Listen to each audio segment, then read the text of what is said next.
और चलिए सीधे रुख करते हैं उत्तर प्रदेश सरकार की प्रेस कॉन्फ्रेंस पर। आरोग्य सेतु ऐप से जो अलर्ट्स जनरेट हो रहे हैं उनमें से अब तक 2,66,785 लोगों को फोन कॉल किया जा चुका है।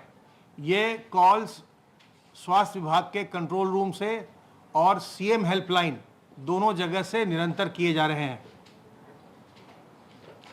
प्रदेश में इस समय 54,579 कोविड हेल्प डेस्क स्थापित किए जा चुके हैं।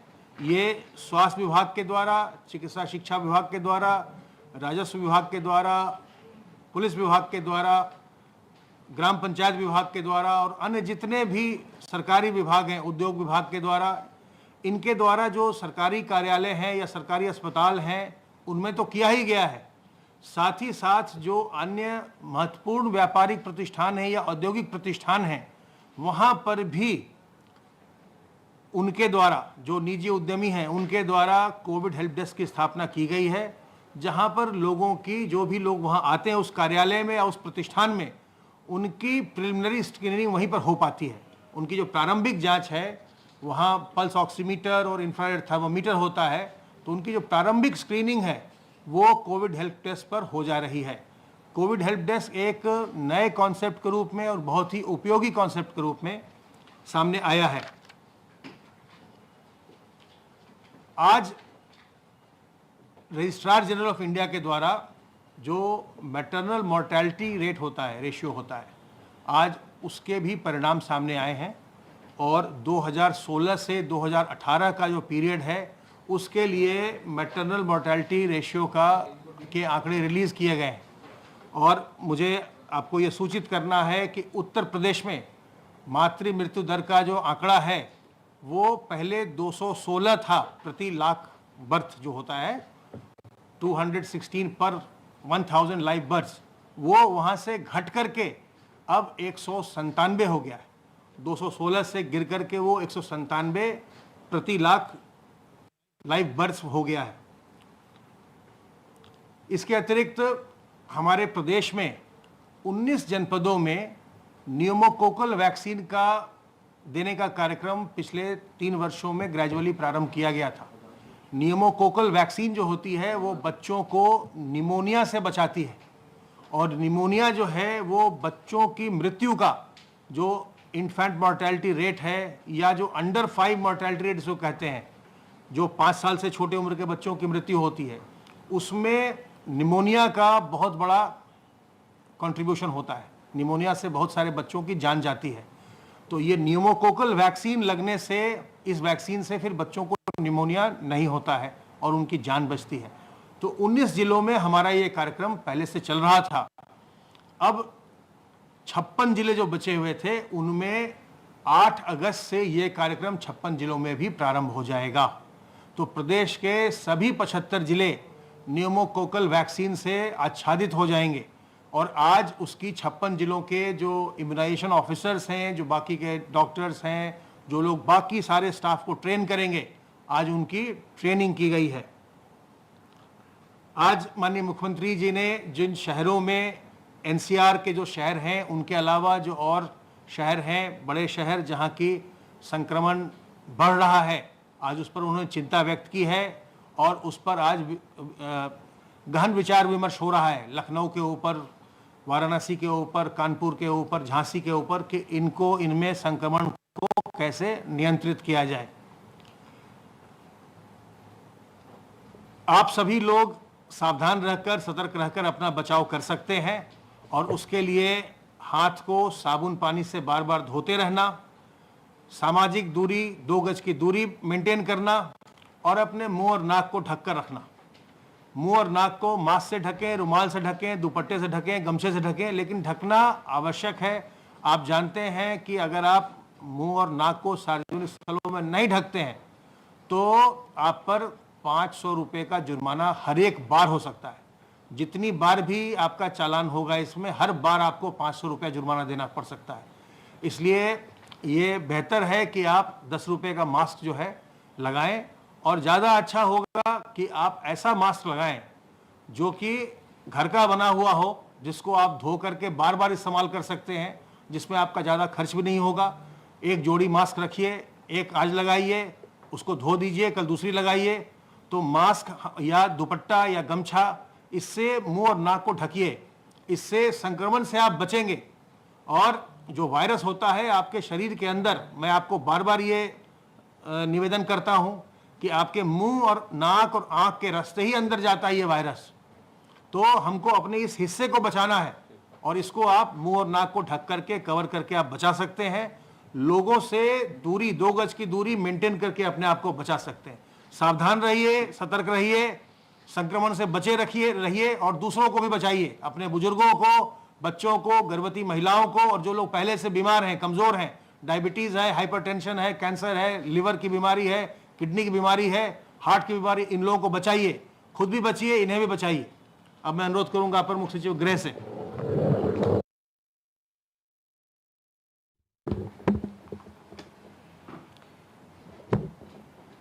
माननीय मुख्यमंत्री जी ने आज अंतर्विभागीय समन्वय की बैठक, कोविड-19 की बैठक सुबह 11 बजे आज शुरू की। कोविड-19 और संचारी रोग के नियंत्रण के लिए सभी विभागों को जोड़कर कैसे कार्य कराया जाए, स्वास्थ्य विभाग इस कार्य को देखने के लिए नोडल अधिकारी प्रत्येक जनपद के लिए अपॉइंट किए गए हैं। 75 जिलों के लिए 75 प्रशासनिक नोडल अधिकारी जो है माननीय मुख्यमंत्री जी ने अलॉट किए हैं और पुलिस के भी 75 नोडल अधिकारी, पुलिस नोडल अधिकारी जो है प्रत्येक जनपद के लिए अलॉट किए गए। मुख्यमंत्री जी ने वरिष्ठ प्रशासनिक अधिकारियों के लिए ये निर्देश दिया है कि वो सैनिटाइजेशन और स्वच्छता जो है इसका पूरा विशेष अभियान शनिवार इतवार को सुनिश्चित करेंगे। सभी नोडल अधिकारी शुक्रवार की रात तक प्रत्येक दशा में अपने आवंटित जनपद में उपस्थित रहेंगे। अभियान के दौरान संचारी रोगों के रोकथाम के लिए भी, मेडिकल स्क्रीनिंग के लिए, स्वच्छ पेयजल आपूर्ति के लिए, स्वच्छता के लिए, सैनिटाइजेशन के लिए एक एक चीज़ का जो है फॉलोअप करेंगे। इसके दौरान छिड़काव और फॉगिंग भी अनिवार्य रूप से सुनिश्चित की जाएगी। कल पूरे प्रदेश में जो टेस्ट हुए हैं 48,086 टेस्ट हुए हैं और संभवतः पूरे देश में ये अग्रणी नंबर उत्तर प्रदेश का आ गया है। इतने टेस्ट जो है करते हुए राज्य सरकार उत्तर प्रदेश जो है 50,000 टेस्ट का जो पर डे का जो मानक माननीय मुख्यमंत्री जी ने निर्धारित किया था उसको अचीव करने का रास्ता अब साफ हो गया है। मेडिकल एजुकेशन डिपार्टमेंट ने बताया है कि उनके भी नई लैब्स अब, जैसा हेल्थ डिपार्टमेंट ने अपनी नई लैब शुरू की है, उनकी भी नई लैब्स अब अगस्त तक तैयार हो जाएंगी। तो कोई कारण नहीं है कि टेस्ट की संख्या में और बढ़ोतरी ना हो। RT-PCR के टेस्ट लगभग 30 से 35 हज़ार हो रहे हैं, ट्रूनेट से लगभग 2 से 2.5 हज़ार हो रहे हैं और रैपिड एंटीजन टेस्ट से लगभग 20 से 25 हज़ार टेस्ट भी प्रतिदिन होंगे। तो निश्चय ही इससे बहुत फर्क पड़ेगा। टेली कंसल्टेंसी और चिकित्सकीय परामर्श को भी प्रोत्साहित करने का निर्देश दिया गया है और इलेक्ट्रॉनिक और प्रिंट मीडिया के माध्यम से जागरूक करने के लिए भी, कोविड के संदर्भ में जागरूक करने के लिए निर्देश हैं और पब्लिक एड्रेस सिस्टम को भी मजबूत करने का निर्देश दिया है। झांसी, वाराणसी, लखनऊ, कानपुर नगर और प्रयागराज में विशेष सतर्कता बरतनी है। इन जनपदों में बहुत ही डिटेल्ड में एनालिसिस करके, रिव्यू करके इनमें जो कोविड का स्प्रेड है उसको रोकने का पूरा प्रयास किया जाएगा। पुलिस बल के संक्रमण पर माननीय मुख्यमंत्री जी ने विशेष जो है निर्देश DGP साहब को दिए हैं। उन्होंने कहा है कि इसमें जिम्मेदारी भी तय हो, यदि कहीं लापरवाही होती है तो कार्रवाई भी होनी आवश्यक है, जिससे कि कहीं भी हमारा पुलिस बल जो सबसे सेंसिटिव है उसमें कहीं किसी तरह की जो है इन्फेक्शन की स्थिति न रहे। प्रवर्तन ड्यूटी करने वाले पुलिस कर्मियों को मास्क, ग्लव्स और सैनिटाइजर्स अवश्य उपलब्ध कराए जाए। आपको संज्ञान में है कि लगभग 40 करोड़ से अधिक पुलिस के कोविड से लड़ने के लिए बजट जो है राज्य सरकार पहले ही पुलिस डिपार्टमेंट को दे चुकी है। कंटेनमेंट जोन में पुलिस बल का सहयोग प्रदान करने के लिए होमगार्ड और PRD की और अतिरिक्त व्यवस्था भी की जा रही है और यदि आवश्यकता पड़ेगी तो NCC कैडेट्स की भी सहायता ली जाएगी। L1 अस्पताल में और अच्छी व्यवस्था हो, स्वच्छता पूरी रहे, ये प्रयास किया जा रहा है। L1 कोविड अस्पतालों में मेडिकल के जो स्टाफ है, वहाँ जो डॉक्टर्स हैं, उनकी भी संख्या बढ़ाई जा रही है, जिससे L1 फैसिलिटी को और मजबूत और उपयोगी बनाया जा सके। हम ये भी आपको बताना चाहेंगे कि गृह विभाग के अंतर्गत जो कार्रवाई पुलिस बल द्वारा की गई है, 188 के अंतर्गत 1,12,486 FIR दर्ज कर दी गई हैं। 2,64,000 लोगों को नामजद कर दिया गया है। 95 लाख वाहन चेक किए गए हैं और 63,000 वाहन सीज किए गए हैं और अब जुर्माना भी 46.43 करोड़ रुपया हो गया है। फेक न्यूज़ पर भी विशेष कार्रवाई की गई है। 1848 मामले फेक न्यूज़ के सामने आए हैं। हॉटस्पॉट्स जोन की संख्या बढ़ी है, इसका रिव्यू भी आज माननीय मुख्यमंत्री जी कर रहे हैं। हॉटस्पॉट्स के एरियाज़ में कैसे रैशनलाइज किया जाए और हॉटस्पॉट्स में लोगों को कैसे संक्रमण से बचाया जाए, इस पर विशेष रूप से आज विचार विमर्श फिर से होगा। 4,510 हॉटस्पॉट्स में 876 थानों में 10,55,000 लोगों का चिन्हांकन करते हुए 10,55,000 मकानों का चिन्हांकन करते हुए 62 लाख लोगों को चिन्हित इनमें कर लिया गया है।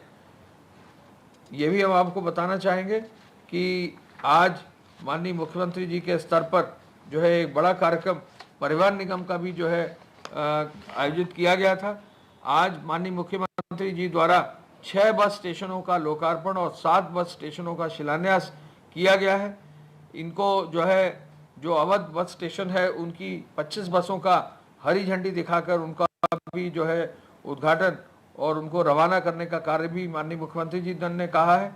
ये आपको सबको विदित है कि लगभग 37 लाख लोग जो आए हैं, सबको किसी न किसी रूप में, चाहे तो बॉर्डर से लाने में, कोटा से लाने में, हरियाणा से लाने में, मध्य प्रदेश से लाने में, उत्तराखंड से लाने में, सबका बसों का उपयोग, उत्तर प्रदेश राज्य परिवहन निगम की बसों का उपयोग हुआ, या रेलवे स्टेशन से उनको घर तक पहुंचाने में उत्तर प्रदेश परिवहन निगम का उपयोग हुआ, या फिर कहीं बैरियर्स पर जो हमारे बॉर्डर पर बैरियर से, वहाँ से बसों से लाने का व्यवस्था दी गई।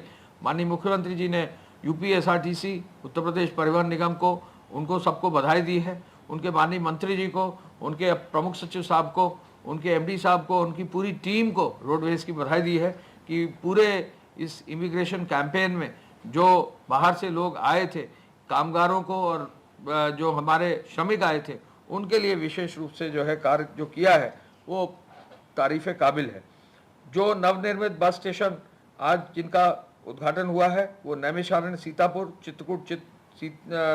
चित्रकूट में बस शेल्टर रुधौली, बस्ती में बस शेल्टर मनकापुर, गोंडा में बस स्टेशन डिबाई बुलंदशहर में, अवध बस स्टेशन अयोध्या मार्ग लखनऊ में, और लोकार्पण जिनका हुआ है गुरसाहिबगंज, इनका लोकार्पण हुआ है, और जो शिलान्यास हुआ है वो गुरसाहिबगंज Kannauj bus station, Jalaun bus station काठ, Moradabad bus station Dibiyapur, Auraiya bus station Aliganj, एटा और बस स्टेशन बदलापुर जौनपुर, और बस स्टेशन चायल कौसम्बी का शिलान्यास हुआ है। माननीय मुख्यमंत्री जी ने UPSRTC को प्रोत्साहित किया है कि वो प्रयास पूरा करे कि प्रदेश के अंदर इस कोरोना के संकट के दौरान लोगों को कहीं दिक्कत न हो, उसका सहयोगी ये रहे। जैसा कि कहा जाता है UPSRTC के लिए आपका अपना साथी, तो वो अपना साथी के रूप में आपका काम करें, ये निर्देश माननीय मुख्यमंत्री जी ने दिए हैं और विभाग को बधाई भी दी है। हम अंत में ये कहना चाहेंगे कि 2 गज की दूरी, मास्क है जरूरी। कल लगभग 753 FIR 188 के अंतर्गत दर्ज की गई हैं और 1000 लोगों का चालान किया गया है। हम लोगों की तरफ से अपील होगी कि प्रत्येक जनपद में लोग हर हालत में मास्क पहनकर जरूर निकलें, मास्क पहनकर ही बाहर निकलें, बच्चों को मास्क जरूर पहनाएं। जो भी जो लोग जहां जा रहे हैं इंडस्ट्री, वहां पर कोविड हेल्प डेस्क जरूर बने, कोविड हेल्प डेस्क का फायदा जरूर लें। किसी भी सूरत में बिना मास्क के कोई ना चले, ये हमारी तरफ से अपील की जाती है। धन्यवाद। जय हिंद। तो कोरोना संक्रमण से अब तक उत्तर प्रदेश में 1046 लोगों की मौत हो गई है और अब उत्तर प्रदेश सरकार ने ये लक्ष्य बनाया है कि कम से कम रोजाना 50,000 टेस्ट हो। मास्क नहीं लगाने पर 500 रुपए का जुर्माना होगा। 75 जिलों में पुलिस के नोडल अधिकारी नियुक्त किए गए हैं। 26,675 लोग अभी तक डिस्चार्ज किए जा चुके हैं अस्पतालों से और कोरोना संक्रमण से अब तक 1,046 लोगों की मौत हो चुकी है। और जल्द ही जो टेस्टिंग पर सवाल उठ रहे थे, तो पहले 15,000 का लक्ष्य था, वो उत्तर प्रदेश सरकार ने हासिल किया। उसके बाद 30,000 रखा गया और अब 50,000 टेस्ट रोजाना के लक्ष्य रखे गए हैं। कल प्रदेश में 48,000 से ज्यादा टेस्ट हुए, मतलब अब लक्ष्य से केवल 2,000 की दूरी बनी हुई है।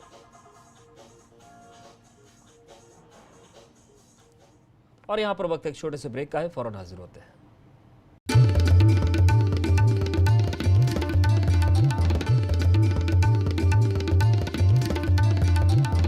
आप देख रहे हैं एबीपी गंगा, खबर आपकी,